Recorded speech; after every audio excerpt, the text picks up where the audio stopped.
The Cataclysm. As the gods stepped onto Cain, the bridge of worlds exploded in a torrent of wild arcane power. Only the repercussions hint at the scope of the event, and they were at the utmost of extremity. Survivors even hundreds of miles away wrote of great pieces of flaming stone raining destruction upon them. Closer to the blast, waves of raw force crushed everything into a fine dust.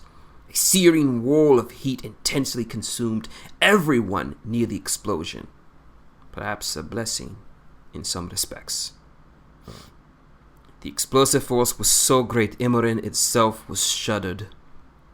Along what was once the vibrant river Hellas opened the abyss, a chasm so deep it reaches to the hot arteries of the world, where molten stone flows like blood.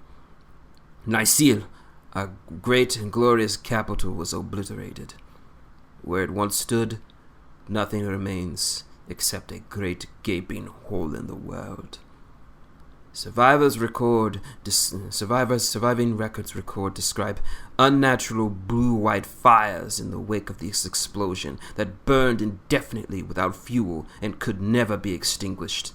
The very stones burned like cordwood. Weather patterns across Imoren changed irrevocably, and what was once a small desert far to the southwest of Nisil would become a vast and nearly impassable waste. Along the abyss, freakish energies combined with the seismic upheaval to birth the Stormlands, a region of lightning and unrelenting rain and wind that persists even to this day. Only one word can describe the impact of this terrible event on Laos: annihilation. Our empire and most of our people were simply gone. Tens of millions died instantly, and millions more perished in the aftermath of unnatural weather and spreading fires. Those inhabiting the fringes starved or were set upon by predators. Were it not for our gods, I am convinced our people would have been no more. Fortunately, our creators were unwilling to relinquish what they had shaped. The gods had survived the explosion and stood amongst the people, where they could expand their divine strength to shelter as many as possible from the devastation. Over that next decade, the gods marched the survivors west, away from the horrors that consumed the east. During their passage, the people were beset upon by countless terrors and were too many for even the gods to fully protect. At a crucial juncture in their journey, a host of brave warriors made the decision to sacrifice their lives to preserve the safety of thousands of others. They were the Dawn Guard, an ancient order then devoted to Nairo. The Dawn Guard moved to the rear of the long procession of evacuees to battle the relentless aggressors. Most of these courageous knights, the surviving remnants of the House Naira, died amidst the sands of the expanding desert so that the people could escape. Indeed, some believe all who bore the name Nayar perished in the crossing, but nobles of that house insist that the bloodline survives. The founding of Ios. Our people settled to the lands of Ios on the advice of the gods, who saw this place potential for us to recover and thrive. The Mistburrow and Archburrow forests were lush and vibrant, with fertile farmlands to the north, and the east, the entire region sheltered between the towering walls of imposing mountains. Tentative contact was renewed with Rule, as that long-standing nation had always been very cordial to Laos. Our ancestors told Rule no more than what was necessary, but opened a channel for future communications and trade. It was no coincidence that the Arith Daingard and the Gates of Storm were the first structures to be built in Ios. The former served both as a fortress, watching over the east, and a monument to the Dawn Guard lost in the crossing.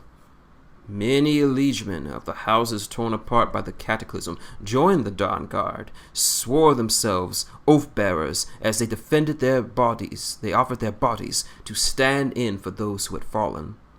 Our ancestors feared fresh horrors might follow them across the wastes, So Radif Dangard stood vigil. The Gate of Storms soon stood ready in the case that Ruel decided to test our resolve. Next came the Gate of Mists. Over time, the size and scope of this great fortress has increased greatly from their humble origins. In the early centuries, humanity was not a concern to us, being a motley collection of barbaric tribes. It would be thousands of years before we even would look at humanity again with fresh eyes. As the last survivors of the Cataclysm had a place to rest and heal, both as individuals and as a people, the loss of Laios was horrible, and yet the gods walked among us. The comforting presence of the divine court inspired our people to tremendous efforts.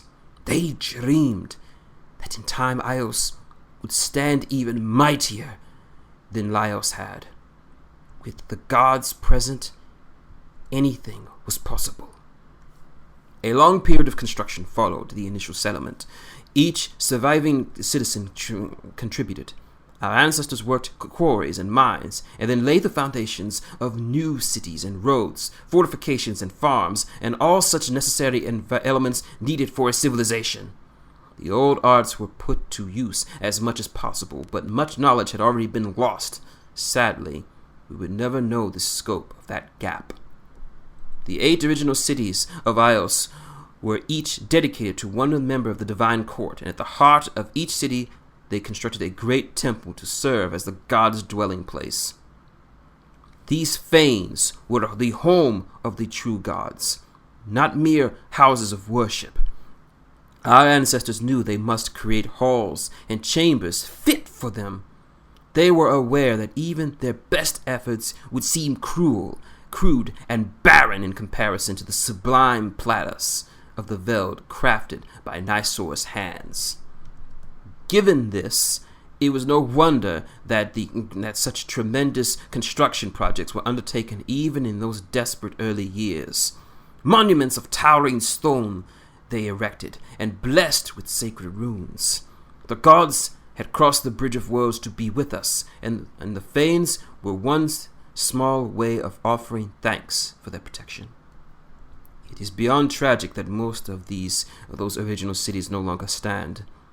We have not been adequate stewards of the gifts left to us by our forebears. Our capital is the only great city we have retained in pristine condition.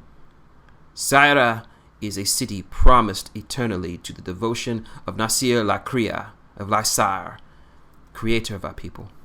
This city became the center of our civilization, and hereforth our ancestors created the most magnificent fane.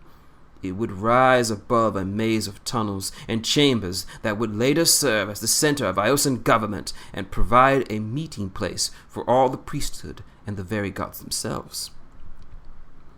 Iris is our second largest surviving city, and it's shown far greater signs of toil in these unkind years.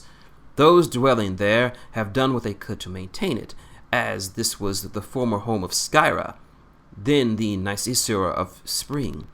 Her fane is kept as if the goddess were in residence, even though she chose eventually to inhabit Sia. The last remaining of the old cities was Linshinshinal, created to be the home of Lurnars, Isar of Summer, and the Lord of the East Forest. Sheltered under the branches of the Arkenborough, in the recent years the city has become increasingly industrial and is now dominated by forges and workshops. Linshinshinal remains untouched by the harsh bite of winter. Some insist as a blessing of its former master, but it is certainly not the boisterous city it once was. The 5 cities now lost to us I will recount briefly. Of those, Israra to the west is the most recently ruined, fallen to the rapacious appetite of a dragon just 200 years ago. It was created in devotion to Islina, the Nicaea of Night. Once, its boulevards were lit as bright as day at midnight to accommodate the nocturnal habits of its populace. In the east was Sheros, home of Osiris. As the benefit of the incisor of Ours and general of Laos, this fane was second in grandeur only to Saya. The gleaming Evershell was the city devoted to Naisro, Asir Day. This was our first completed and northernmost city, located just to the southeast of Area Dongard. I will speak further of this place anon.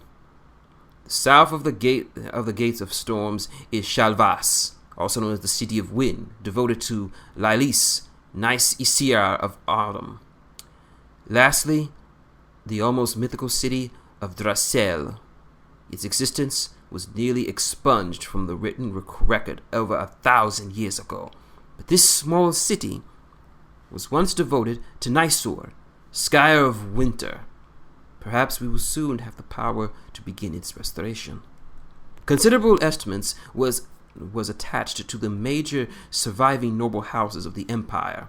The leaders of these houses took initiative in rebuilding our culture and earned their place in the new consulate court that arose as the governing body. These became the 15 Hayatir, or high houses, standing above an echelon of hundreds of lesser noble houses. We look back on those days in envy, but it is worth remembering that even the gods did not often walk among the people. They preferred to isolate themselves inside their fanes, to focus on higher matters. Each of the gods periodically emerged to grace the people, or to travel to Saya to speak in private council with like here. They joined seasonal celebrations and gatherings, but otherwise maintained their privacy. While no one was willing to intrude upon the gods and to question them, many wondered whether they yearned for the Veld, even as they watched over Ios.